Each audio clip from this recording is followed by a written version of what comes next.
भारत की महान धरती पर हर सनातनी संप्रदाय में एक से बढ़कर एक विद्वान और योद्धा हुए हैं, जिनके पदचिह्नों पर चल पर हमारी सभ्यताएं फली फूली। उन्हीं में से एक नाम है सिखों के पांचवें गुरु अर्जुन देव जी का, जिन्होंने अपना बलिदान दे दिया लेकिन मुगलों के सामने नहीं झुके।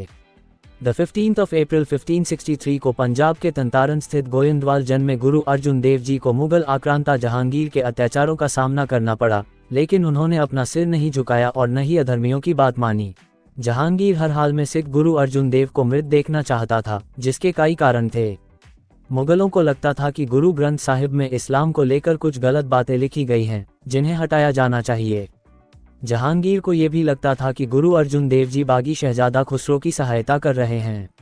लेकिन सबसे बड़ा कारण ये था कि सिख संप्रदाय जिस तरह से आगे बढ़ रहा था, उससे इस्लामी आक्रांता भयभीत हो उठे थे। गुरु अर्जुन देव जी को शहीदों का सरताज कहा जाता है। सिखों के पांचवें गुरु अर्जुन देव जी। जीवन परिचय। गुरु रामदास की पत्नी बीबी भानी के 3 पुत्र थे, जिनमें सबसे बड़े का नाम पृथ्वी चंद्र था और सबसे छोटे तीसरे पुत्र अर्जुन देव थे। इन दोनों के बीच में जो थे, उनका नाम महादेव रखा गया था। उन दिनों सिखों के तीसरे गुरु अमरदास गोयंदवाल में ही रहा करते थे। गुरु अर्जुन दास तीनों भाइयों में सबको सबसे ज्यादा योग्य लगते थे और साथ ही उनमें अपने पिता और नाना अमरदास के गुण भी भरे पड़े थे। इस कारण सभी उनसे प्रेम करते थे। उनका विवाह जालंधर जिले के मऊ गांव के कृष्णचंद्र की पुत्री गंगा देवी से हुआ था। गंगा देवी की कोख से ही सिखों के छठे गुरु हरगोविंद का जन्म हुआ था। असल में ये उनका दूसरा विवाह था, क्योंकि पहली पत्नी का देहांत हो चुका था और उनकी कोई संतान नहीं हुई थी। एक बार गुरु रामदास ने बेटे की परीक्षा लेने के लिए उन्हें लाहौर में अपने एक रिश्तेदार के विवाह में भेजा और कहा कि उनके बुलाने पर ही वो वहां से वापस आएं। कार्यक्रम खत्म होने के बावजूद जब गुरु का बुलावा नहीं आया तो बेटे को उनकी याद आने लगी। उन्होंने लाहौर में ही गुरुवाणी का संदेश फैलाने के साथ साथ सिखों को इकट्ठा करना शुरू कर दिया। उन्होंने 3 पत्र पिता को भेजा, लेकिन उनके ईर्ष्यालु भाई पृथ्वी चंद्र ने इन पत्रों को गुरु तक जाने ही नहीं दिया। अंत में एक पत्र उन्होंने अपने किसी विश्वस्त के माध्यम से भेजा, जब गुरु रामदास ने बाबा बुड्ढा को अर्जुन देव को लाने के लिए भेजा। गुरु रामदास ने अर्जुन देव को अपना उत्तराधिकारी घोषित करके चिरनिद्रा को अपना लिया। लेकिन पृथ्वी चंद्र को ये रास नहीं आया और वो दिल्ली में मुगलों से जा मिला। उस समय दिल्ली की मुगल सत्ता भी हिल रही थी, क्योंकि अंदरूनी बगावतों ने उसे तबाह कर रखा था। जिस तरह अकबर के खिलाफ बेटे सलीम ने बगावत की थी, अब जहांगीर बन चुके उस सलीम के बेटे खुसरो ने भी अपने अब्बा के खिलाफ बगावत तोप दी थी। हालांकि उसे युद्ध में हार मिली थी।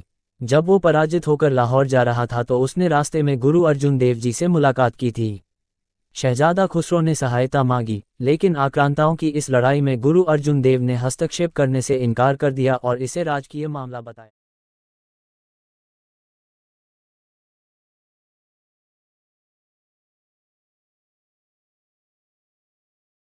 इस संकलन को उन्होंने पोथी साहिब नाम दिया था।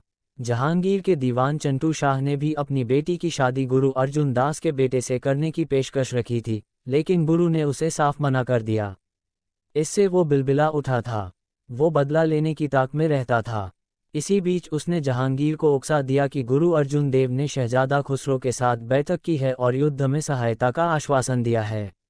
जहांगीर ने गुरु अर्जुन देव को अपने दरबार में पेश किए जाने का हुक्म दिया और फौज को भेजा। गुरु अर्जुन देव जी को हो गया था जहांगीर की बुरी मंशा का अंदेशा। गुरु अर्जुन देव भांप गए थे कि जहांगीर उन्हें जीवित नहीं छोड़ेगा, इसीलिए उन्होंने दिल्ली जाने से पहले हरगोविंद को गद्दी सौंपते हुए अंदेशा जताया कि वो शायद लौट नहीं पाएंगे। उन्होंने कहा कि सिखों में जागृत हुई नई चेतना से जहांगीर भयभीत हो उठा है।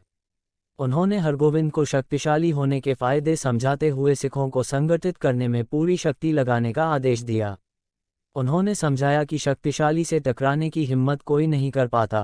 गुरु अर्जुन देव जी पर जब शहजादा खुसरो की सहायता का आरोप लगाया गया, तो उन्होंने स्पष्ट किया कि गुरु के दरबार में आने से किसी को रोका नहीं जा सकता और यहाँ जाति पाति या धर्म मजहब का भेदभाव भी नहीं चलता है। ऐसे में अन्य लोगों के समान खुसरो भी गुरु के दरबार में आया था और उसे रोकना गुरु परंपरा के विरुद्ध था। द 30th of May 1606 को उन्हें जहांगीर के आदेश पर मार डाला गया। वो बलिदान हो गए। उनकी जीवनी के लेखक प्रोफेसर गुरप्रीत सिंह ने लिखा है कि उन्हें पहले रावी नदी के किनारे ले जाया गया। वहां एक जलती हुई भट्टी के ऊपर लोहे की चादर डाली गई, जो काफी गर्म हो उठी थी। उन्हें तपती हुई लोहे की चादर पर बिठा दिया गया और ऊपर से गर्म बालू डाला गया। इस तरह गुरु अर्जुन देव जी को सिख संप्रदाय में प्रथम शहीद का दर्जा मिला। इस तरह उन्हें मृत्युदंड दिए जाने के पीछे जहांगीर के मन में एक और कारण था, वही विचारधारा जिस पर चलकर आज भी हिंदू विरोधी हिंसा की जाती है। जहांगीर चाहता था कि गुरु ग्रंथ साहिब में इस्लाम के खिलाफ जो बातें लिखी हैं उन्हें हटा दिया जाए। साथ ही वो सिख गुरु के साथ उनके अनुयायियों को इस्लाम में धर्मांतरित भी करना चाहता था। गुरु अर्जुन देव जी ने उसकी शर्तों को मानने से साफ इनकार कर दिया। एक और बात ध्यान देने लायक है कि गुरु अर्जुन देव को 6 दिन तक घोर प्रताड़ना देने और उनके बलिदान के पीछे सूफियों का हाथ है, जिन्हें आज इस्लामी कट्टरपंथी सूफी संत कहते हैं। जहांगीर ने अपनी आत्मकथा में भी लिखा है कि गुरु अर्जुन देव ने इस्लाम अपनाने से इनकार कर दिया था। इन सूफियों ने जहांगीर को जहर भरा पत्र भेजा था, जिसमें सिख गुरु को मार डाले जाने का हुक्म दिया गया था। इसमें सबसे बड़ा हाथ नक्शबंदी समुदाय के सूफी फकीर शेख अहमद सरहिंदी